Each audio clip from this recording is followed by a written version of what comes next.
Feel special. All right.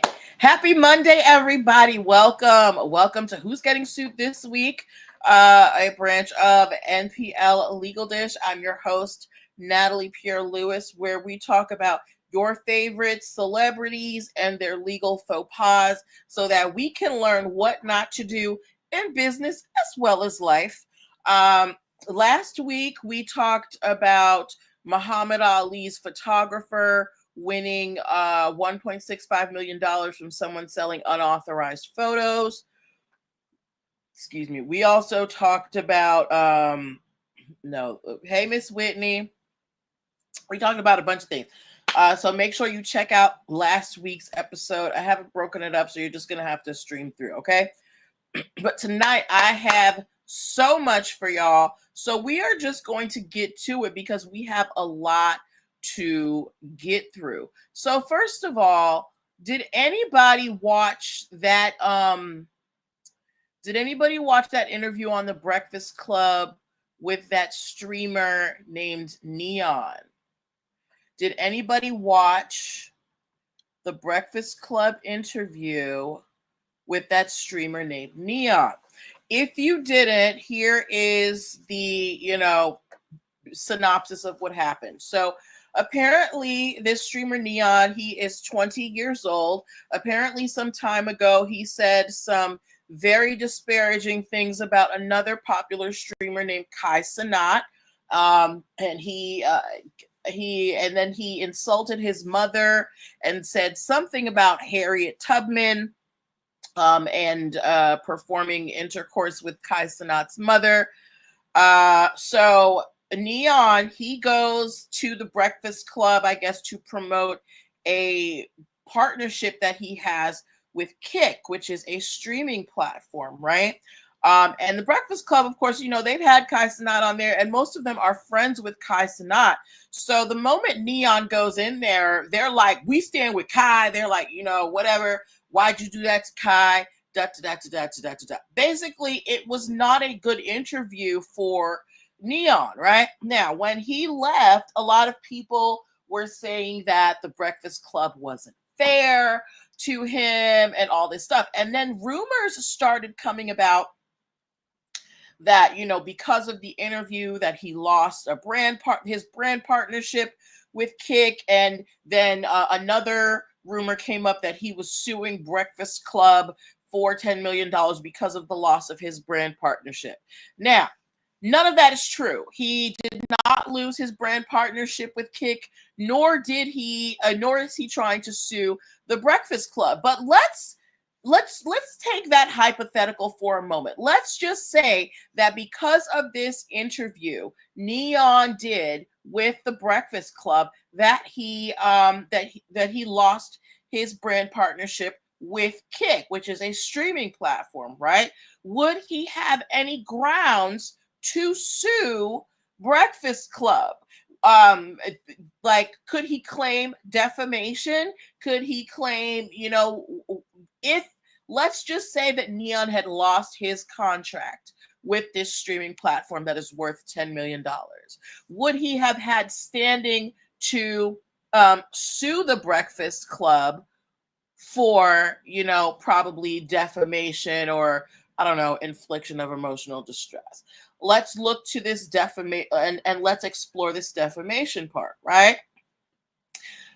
When someone claims that you have defamed them, if what you said is true, it can't be considered defamation. So even if N3on had gone to the court and said, hey, the Breakfast Club wasn't nice to me, and because of that, I lost my brand partnership deal, I have been injured, give me money, the lawyers for the Breakfast Club would just say, well, we didn't say anything about you that wasn't true. What we asked you, we asked you about your actions, and we told, we made suggestions about things, but we didn't say anything that wasn't true. Okay. So I have seen more than one post saying that this young man is trying to sue the Breakfast Club and lost his brand partnership deal. He did not. these streamers, their whole job is to get people's attention, and a lot of them do that with shock value. So this interview with the Breakfast Club probably brought his stock up because it's put a lot of eyes on his social media. Whether you're going there for positivity or negativity, you're still going. He's getting that traffic. So in fact, this might turn out to be a boon for Mr. Neon. But one, he's not suing the Breakfast Club, and two, even if he was, the Breakfast Club would just have to say, look, nothing we said was untrue. Everything we said, is factual. You said it on camera.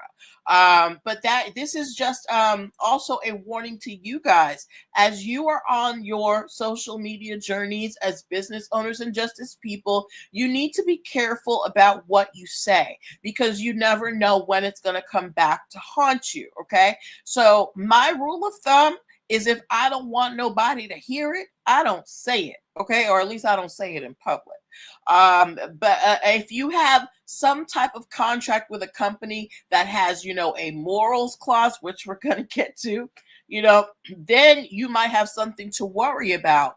But I don't think Mr. Neon had something like that in his contract. So it was unlikely that he was going to lose his contract with Kick.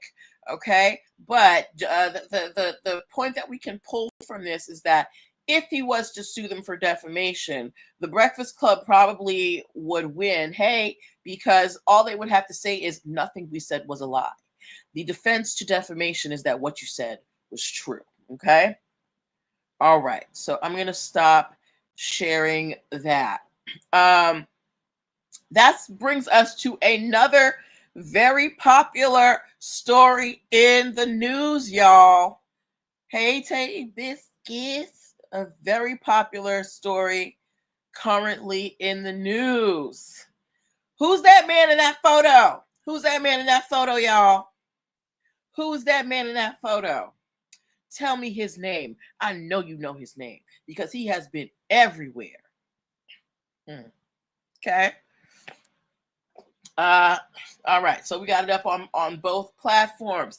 Ladies and gentlemen, you have probably seen this guy's face several times over the last week or so. This is Andy, yes, the CEO. What company is he a CEO of, Miss Whitney? Yes, the CEO. His name is Andy Byron. Can anybody tell me what company is or was Andy Byron the CEO of? Because he has since been removed since this photo came out. Does anybody know? Anybody know? He was the CEO of a company called Astronomer. Now, prior to this photo coming out, I had no idea the company Astronomer existed. Did you? Did any of you know that? Or do any of you know what that company even does? That company basically just manages data. So they're not going to be, it's not the sexiest industry, but it's a big money industry, right? But we probably don't hear about it, or most of us haven't heard about it. But now we know all about the company. We know all about the CEO. We know about the HR lady, right? Ladies and gentlemen, you not only have to worry about defamation in your business, you need to worry about tarnishing your own brand. Your personal actions can affect your business. Take a lesson from Mr. Andy Byron. His name is Andy Byron. Yes, Andy Byron. Okay. Andy Byron is leading a multi-million, if not billion-dollar company that, sells stock. Because of his actions, stock in that company has gone down. Because if the guy up top can't keep it together, what's going on in the office, right? So this story is a cautionary tale for you guys. If you are planning to be out there with your business and you want to take it big, look, you can't just do what you want unless your business. Hey, Miss Jove Moore, Miss Whitney, are you saying what? Can you? What are you saying hello for? Right. So unless your business is like a business where you're paid for being rude to people or just being a mess, like, we can say the Zeus Network, they're known for being messy, right? You need to keep your nose clean, especially when you are handling these multi-billion-dollar companies. Now, this man who we did not know existed, he has put his family in jeopardy. Right. He's put his family in jeopardy. He's put his company in jeopardy. He's put his shareholders in jeopardy. Right. So hi, Kenya create us? Kenya creates things. Oh, cute name. Right. And the company Astronomer, mind you, nobody was checking for Astronomer prior to this. So now Astronomer, the company, has to make sure that all their I's are dotted and their T's are crossed so that people don't go digging into their history, because this guy couldn't keep it in his pants, right? So, ladies and gentlemen, look, yes, you are a boss. You may be a boss. You may be running your own thing. You set the schedule. You're paying the people, but you are still beholden to the public. And if the public doesn't like you, your business can fail. Okay? So don't be like Andy Byron. All right? Okay. Do we have anybody who has any commentary on that story? I heard the wife she removed her last name from her social media. They've already replaced Mr. Byron with an interim CEO while they straighten this stuff out. Okay. Next story that we are talking about has to do with a favorite, a very beloved childhood face. Give me a moment, everybody. Tell me who this is. I know y'all know who this is. Whenever y'all had to stay home sick from school, this man babysat y'all, okay? This man, along with Victor Newman, babysat y'all. Tell me who this is. For those of you who may not know, just because you might be a little bit young, this is Bob Barker, y'all. Bob Barker was the host of The Price is Right before Drew Carey. Bob Barker there are videos of Bob Barker doing The Price is Right when his hair was brown. Okay. Hi, J.A. Renegades, right? So Bob Barker, I remember watching The Price is Right, and he would always, have these tidbits where he would encourage you to, spay and neuter your pets. And for the most part, I had a good view of Bob Barker. However, the other day, I was sitting with a friend of mine, and somehow Bob Barker came up in the conversation, and they were like, well, he invested in the industrial complex. He owns like a prison company. He's a horrible person, right? And it was a group of us, and they were like, no, we never heard that. And we looked it up, and guess what? There is a company out here called the Bob Barker Company. And what they do is they provide supplies for prisons and mental health institutions. So the jumpsuits that you see prisoners wear, the shoes, there is a company called Bob Barker Company that provides that. The thing is, they have no relation to Bob Barker, the former host of The Price is Right. Bob Barker, the host, has nothing to do with this business, right? But because they are two different I'm sure Bob Barker had his intellectual property, but Bob Barker, the host, if he was going to have any type of intellectual property, it would have been in entertainment and game shows and stuff like that.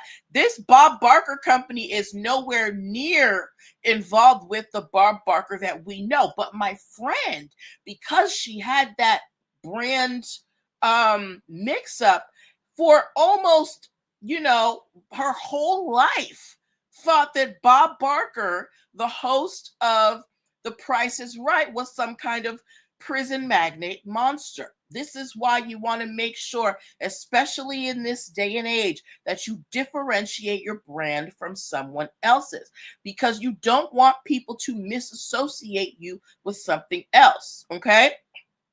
But yeah, but just in case you thought that Bob Barker, the former host of The Price is Right, also owned a prison supplies company, that is not him. It is just a weird coincidence. Okay. But that is just to say, you really want to make sure that you are unique when you are choosing your when you are getting your name and your business logo out there. Okay. All right. So we've gone through 3 stories already. It's about five minutes each. That's not bad. Okay, let's see the next thing that we have on our docket. We talked about N3on versus the Breakfast Club, Bob Barker. We talked about that CEO. Okay, I want to talk about this. My 90s babies. My 90s, not 90s as in like that was when you were born, but if you know your music mindset is set in the 90s, I want you to give me a hand raise, please. Okay? If you musically are still living in the 90s, give me a hand raise. Jade was one of my favorite groups, even though they had like 1.5 songs, right? And they had that song, Don't Walk Away, Boy, Don't Walk Away, My Love Won't hurt you, right? But after that song, I never heard anything from Jade. And I was like, where did they go? Well, a story came up about them today. So apparently, all 3 members of Jade, they co-owned the trademark to their group. So the name of the R&B group Jade, in terms of being able to perform, in terms of being able to put out albums, that was co-owned by all 3 members of the group. Hey, Thomas, right? Here's the problem. So, of course, we haven't really heard from Jade since the 90s. But apparently they were still out there performing, or at least 2 of them were. And that's where the problem came in. 2 of the original members of Jade, they were still out there performing. They got a 3rd person to fill in for the 3rd member of Jade, and they were out here booking shows. And the member who was left out, she sued them for trademark infringement because she said, I own a 3rd of that trademark for the group, and you're doing this without my permission, right? So they went to court and they battled it out. Who do you think won? The 1 member who was out, or the 2 who were continuing to perform? I'm going to give you the answer. The 2 who were continuing to perform, they won, because even though they all co-owned the trademark, nothing in their agreement as a group said that they could not individually pursue opportunities for the group. Meaning there was nothing that said it had to be a unanimous decision for them to be able to use the name. Each of them owns a 3rd of the name, so each of them has the right to engage that name for business. So if you own a trademark with more than 1 person, first of all, I would not recommend that.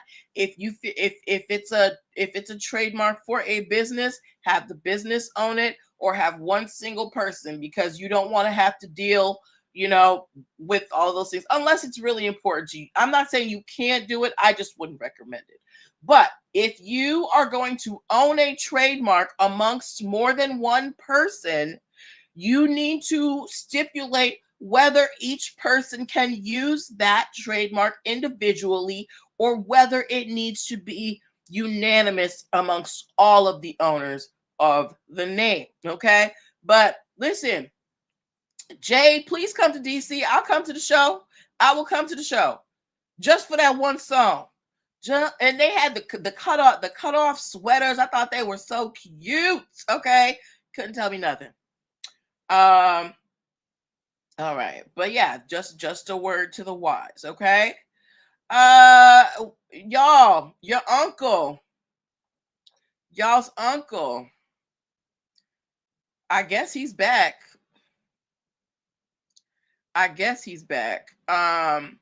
So of course, a few months ago, we heard about Shannon Sharpe being sued for $15 million by his 25, 20, by his very way too young for him girlfriend, right? She was suing him for $50 million for a whole mess of stuff.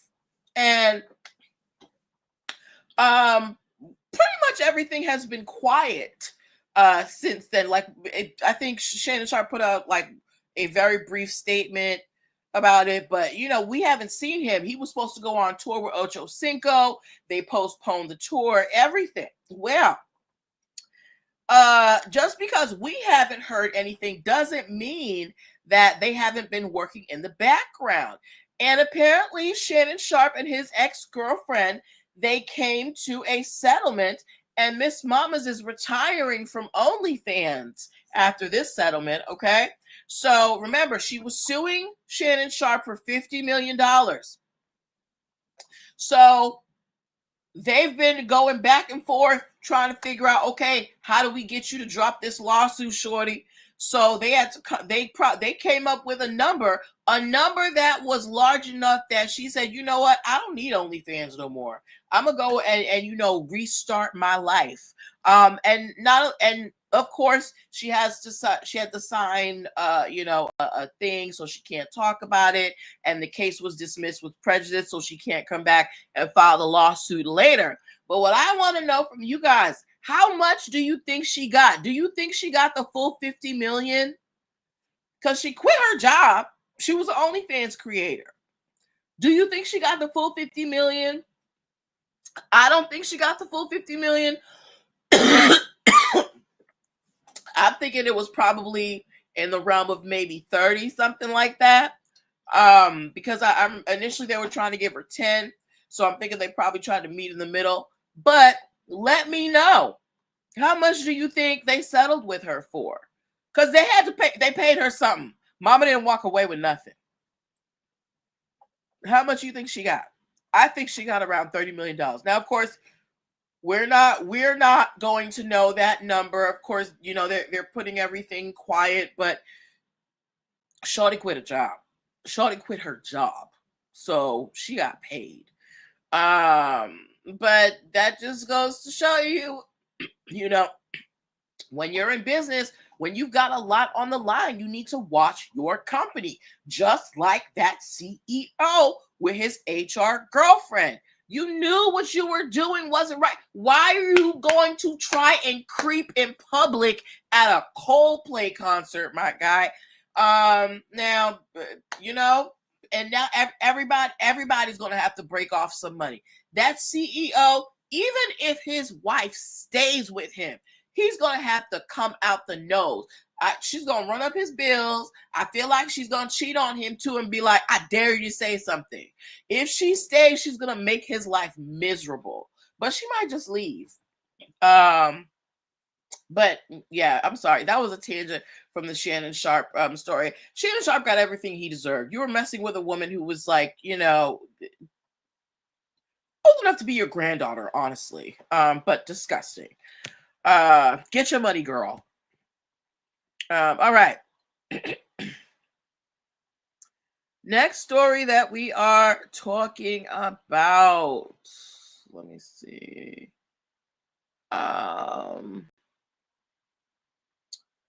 Okay, how many of y'all have heard of Mr. Beast? If you're a parent, you've probably heard of him. Um, I know of him. I hear about stuff that he does. He's he's a social media star, or at least that's where he got his start.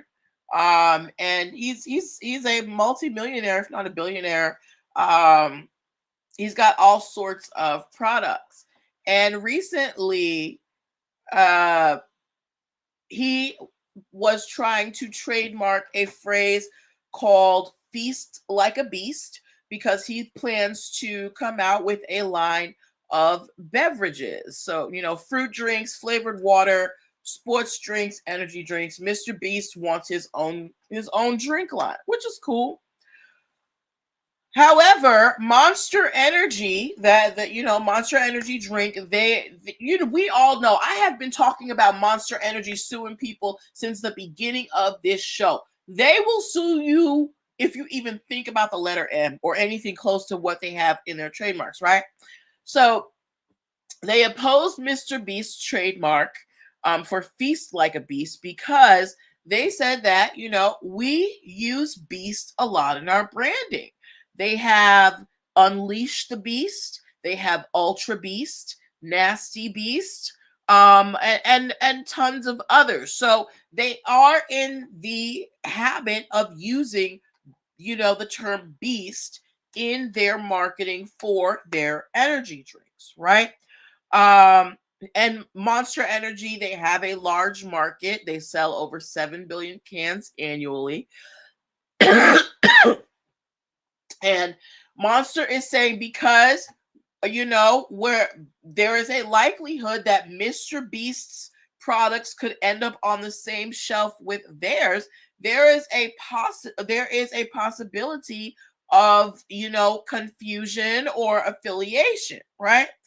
Um, so, what do you think about that? Do you think that Mr. Beast should be able to trademark Feast Like a Beast for his line of drinks? Now, remember, we already have Monster Energy drink out here, and they have, they have different campaigns where they use the term beast uh associated with their drinks. So do you think that they have a credible lawsuit or opposition here against Mr. Beast's trademark application? This is one of the rare times that I am on Monster Energy Drink's side. I do think having Mr. Beast with his line of drinks, and then Monster Energy, I know them to use Beast in their marketing. Actually, let me put that picture up for y'all right now. Uh, let me put that picture up for you, lovely people. This is a Monster Energy drink, okay, and it says Beast right on right on the can. So if this is on the shelf with Feast Like a Beast from Mr. Beast, and we know that Mr. Beast, he does a lot of collaborations. There probably is some type of opportunity for confusion or people thinking that this is a collaboration between Mr. Beast and Monster Energy drink. But does anybody disagree? If you do, let me know and give me a reason why. All right. Okay. Let me take that down.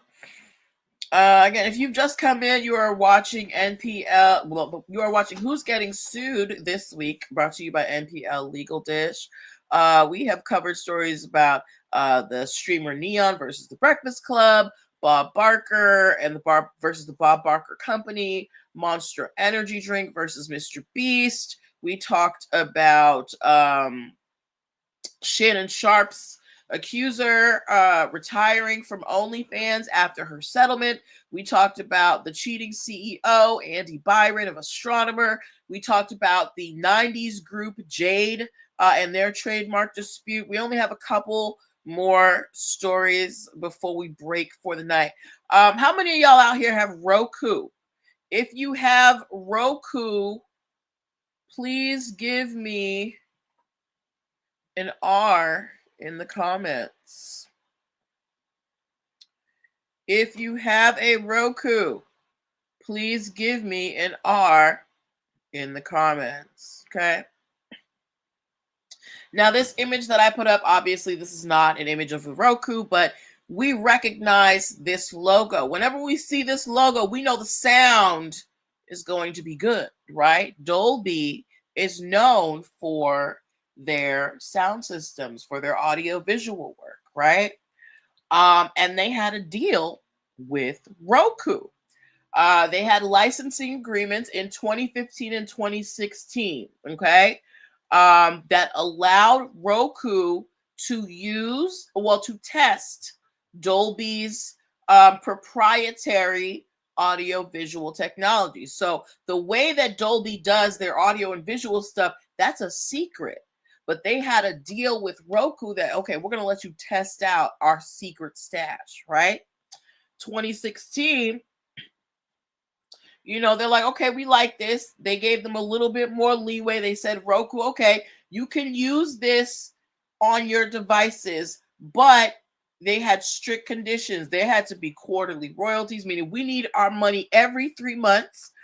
We need to be able to, make sure that you are using our proprietary stuff appropriately, and we want to run audits, okay?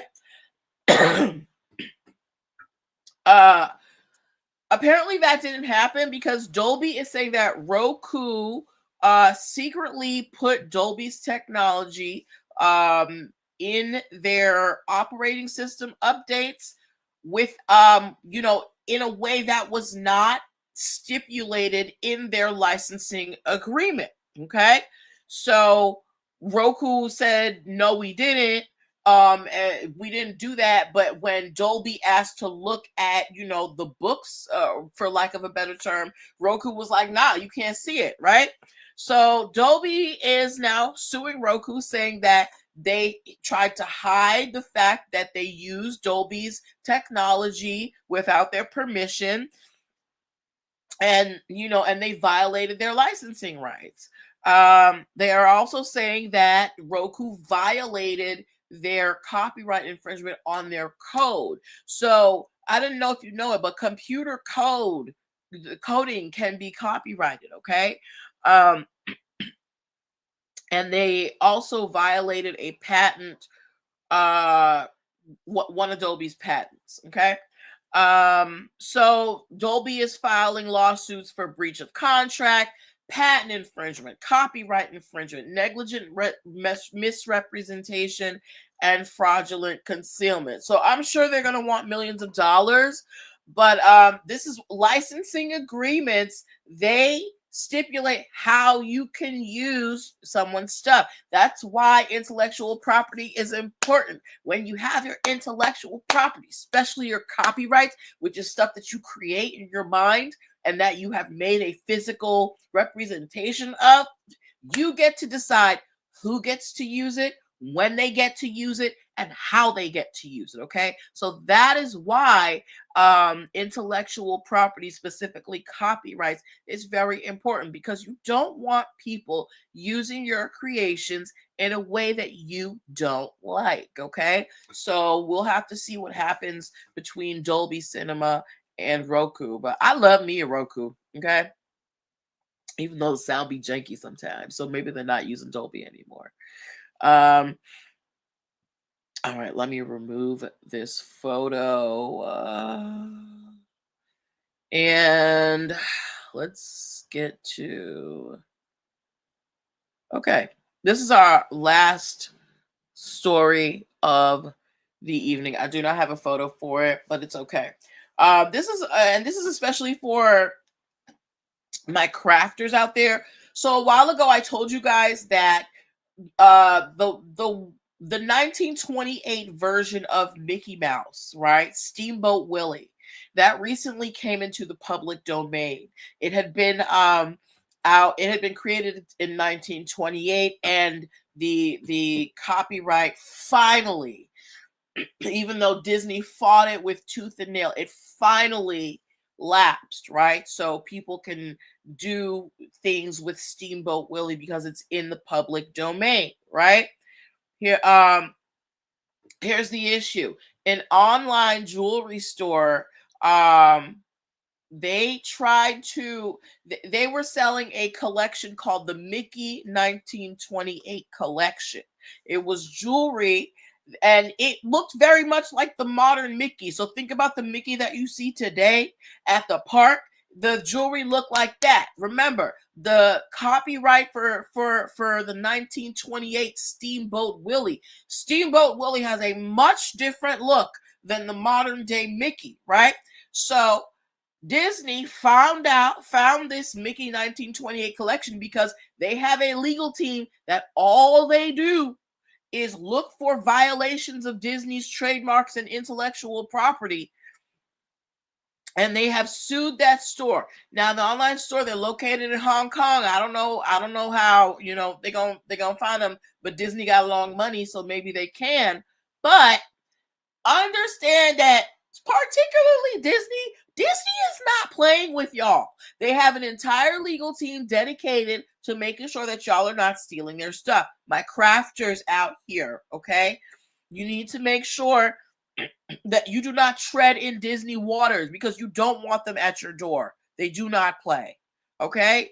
Um Yes. So those were the stories that I wanted to share with you guys tonight. Again, we talked about the streamer N3on on the Breakfast Club. We talked about Bob Barker, the game show host, versus the Bob Barker company that provides prison supplies. We talked about Monster Energy Drink versus Mr. Beast. We talked about Dolby suing Roku for violating their intellectual property. We talked about Shannon Sharp's accuser getting a settlement, and she made enough that she retired from OnlyFans. Um, we talked about brand tarnishment, using the example of that astronomer CEO Andy Byron who got caught at that Coldplay concert.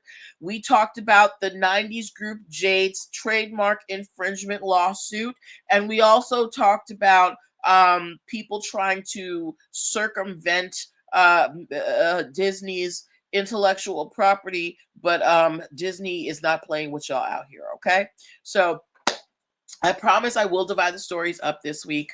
Thank you all for your participation, whether you watched live, whether you watched the replay. Ken and Cape Cod, we about to shut down. But I want to thank you all for participating live or otherwise. I will see you next week with more stories. If you have anything you want me to cover, please let me know. I love to know that you guys are engaged. All right. So have a wonderful evening and a week, and take care of yourselves. Bye.